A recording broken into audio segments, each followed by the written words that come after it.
आऊज़ुबिल्लाहिमिनश्शैतानिर्रजीम बिस्मिल्लाहिर्रहमानिर्रहीम। Royal you TV की तरफ से अस्सलाम वालेकुम। मुमलिकत सऊदी अरबिया की सूरत हाल इस वक्त खासी दिलचस्प हो चुकी है। खाना काबा को अभी तक खुले तवाफ के लिए नहीं खोला गया है। मुकाम इब्राहिम पर भी सख्त सिक्योरिटी की मौजूदगी में इसको बड़ी बड़ी दीवारें खड़ी करके बंद कर दिया गया है। बहाना ये बनाया जा रहा है कि कोरोना वायरस की वजह से ऐसा हुआ है, मगर मुमलिकत में दूसरी तमाम सरगर्मियां वैसे ही जारी हैं जैसे कि पहले थी। सिनेमा घर खुले हुए हैं, औरतों के मुख्तलिफ खेलों के मुकाबले हो रहे हैं और तरह तरह की गैर शरई सरगर्मियों का फरोग हो रहा है।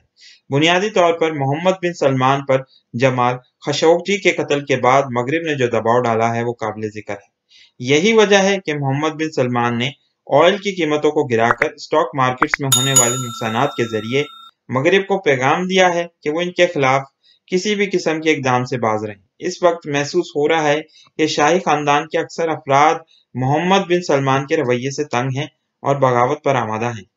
पिछले सालों में कई सच्चे उलमाए किराम को जेल भेजा जा चुका है और मुमलिकत में गैर शरई सरगर्मियां उरूज पर हैं, जिससे मुल्क में बेचैनी में इजाफा हो रहा है। सऊदी अरब में इस वक्त काम करते गैर मुल्की मजदूर भी बेतहाशा परेशानी का शिकार हैं। अब हालिया दिनों में मोहम्मद बिन सलमान ने गैर मुल्की मजदूरों पर मुमलिकत में आने पर पाबंदी लगा दी है, जिससे अफरा तफरी में मजीद इजाफा होगा। शाही खानदान के खर्चों में कमी नहीं हो पा रही है और मुल्क में गुर्बत में इजाफा हो रहा है, जिससे कबाइल और आम आदमी गुस्से का शिकार हो रहे हैं और इस तरह से अमीर और गरीब में तफावत बढ़ रही है और लोगों के इख्तिलाफ में मजीद इजाफा हो रहा है। इन तमाम हालात पर सऊदी अरब से बाहर बैठे नक्काद जैसा कि डॉक्टर साद अल फकी और डॉक्टर मोहम्मद अल मसरी जैसे काबिल और जय्यद लोग जबरदस्त तनकीद कर रहे हैं। सन 2006 में राल्फ पेटर्स ने अपने एक research paper Washington enterprise institute में ब्लड बॉर्डर्स के नाम से पढ़ा था, जिसमें इसने सऊदी अरब को 4 हिस्सों में तकसीम करने की तजवीज पेश की थी। पहली रियासत मदीना और मक्का की होगी, जिसको वेटिकन के तर्ज पर चलाया जाएगा। दूसरी रियासत रियाद की होगी, जिसको एक मॉडर्न और लिबरल रियासत का रूप दे दिया जाएगा। तीसरे हिस्से को, जिसमें सऊदी अरब के मुख्तलिफ सूबाजात होंगे, को ग्रेटर इजराइल में जम किया जा सकता है। और हम ये सब बात जानते हैं कि यहूदियों की नजरें पिछले 1400 साल से मदीना के शहर पर है।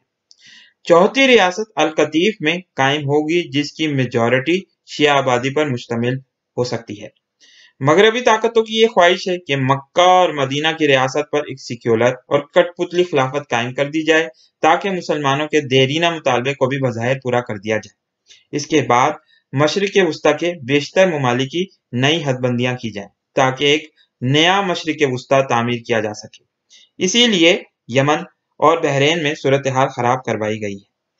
अब यहाँ सुनन अबू दाऊद में हजरत उम्मे सलमा रजी अल्लाह ताला अन्हा से मरवी रिवायत का जिक्र, जिसमें रसूल अकरम सल्लल्लाहु अलैहि वसल्लम ने फरमाया कि एक बादशाह के मरने के बाद इख्तिलाफ वाक़ई होगा, फिर एक शख्स मदीना से मक्का की तरफ भागेगा।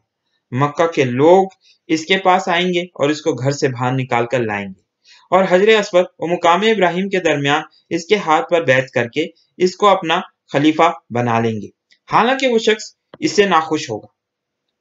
सुनन इब्न माजा की हदीस नंबर 4083 में बताया गया है कि हजरत सोबान रजी अल्लाह ताला अन्हो रसूलुल्लाह सल्लल्लाहु अलैहि वसल्लम से रिवायत करते हैं कि 3 लोग तुम्हारे खजाने के लिए लड़ेंगे। इनमें हर एक बादशाह का बेटा होगा, मगर ये इनमें से किसी को भी नहीं मिलेगा। फिर मशरिक की तरफ से काले झंडे आएंगे, जिनमें मेहदी होंगे।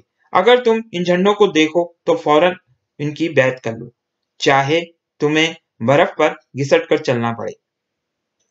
अब यहाँ एक बात की वजाहत करते चले कि रसूलुल्लाह सल्लल्लाहु अलैहि वसल्लम की हदीस इस सिलसिले में इतनी वाज़े है कि कोई जालिस शख्स मेहदी होने का दावा कर ही नहीं सकता, और अगर करे भी तो नामुमकिन है कि इसके दावे को इतनी आसानी से उलमा किराम तस्लीम कर लेंगे। यही वजह है कि आज से करीबन 40 साल पहले भी जहमान अल अतैबी की वजह से खाने काबा का तवाफ हो गया था, और वहां भी इसने एक कहतानी शख्स मोहम्मद बिन अब्दुल्लाह अल कहतानी को खड़ा करके कहा था कि ये मेहदी हैं, लेकिन इसके दावे को फौरन ही मुस्तरद कर दिया गया था, क्योंकि ना तो इस शख्स का शजरा नसब रसूलुल्लाह सल्लल्लाहु अलैहि वसल्लम से जा मिलता था और ना ही इस वक्त सऊदी अरब में शाही खानदान में कोई इख्तिलाफ या खाना जंगी की सूरत हाल थी, और ना ही अफगानिस्तान में कोई काले झंडों वाली फौज मौजूद थी। इसलिए महदवियत का दावा करने वाला शख्स इतनी आसानी से यह झूठा दावा नहीं कर सकता। और एक बात यहाँ नोट करने की और है कि जो शख्स मेहदी होने का दावा करे वो झूठा और कज़्ज़ाब है, क्योंकि हजरत इमाम मेहदी को खुद भी आखिरी वक्त तक नहीं मालूम होगा कि वो मेहदी हैं। ये तो कुछ मखसूस इल्म रखने वाले लोग इस शख्स के अंदर ये खसूसियात देखकर इनको पहचानेंगे और फिर जबरदस्ती इनसे इनकी खिलाफत की बैत लेंगे ताकि वो अपने खलीफा होने का ऐलान कर सकें। और इसके लिए भी शर्त यही है कि वो मखसूस हालात पैदा हो जाएं जिनका जिक्र अहादीस मुबारका में मिलता है। इस वक्त तक कोई बात कहना हतमी नहीं कही जा सकती। इसलिए सऊदी अरब में शाही खानदान के शहजादों के दरमियान खाना जंगी इमाम मेहदी की आमद की सबसे बड़ी अलामत हमें तस्लीम करनी होगी। इस हवाले से सूरत हाल आइंदा चंद महीनों में वाज़ेह होती चली जाएगी। इस वीडियो को लाइक कीजिए, शेयर कीजिए, दोस्तों के साथ डिस्कस कीजिए। बहुत बहुत शुक्रिया। अस्सलाम वालेकुम और अल्लाह हाफिज।